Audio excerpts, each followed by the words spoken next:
ఈ మినప గారె అనేది డయాబెటిక్ పేషెంట్స్కి, ఒబిసిటీ ఉన్నవారికి, కొలెస్ట్రాల్ ఉన్నవారికి, ట్రైగ్లిజరైడ్స్ ఎక్కువ ఉన్నవారికి, అంటే ఎల్డిఎల్ బాగా ఎక్కువ ఉండేవారికి, వీళ్ళందరికీ చాలా మంచిదన్నమాట.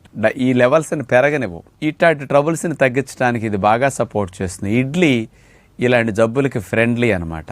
షుగర్కి, కొలెస్ట్రాల్కి, ట్రైగ్లిజరైడ్స్కి, బరువు పెరగటానికి ఫ్రెండ్లీ. కాబట్టి ఇలాంటి వాటికి ది బెస్ట్ ఈ మినప గారె.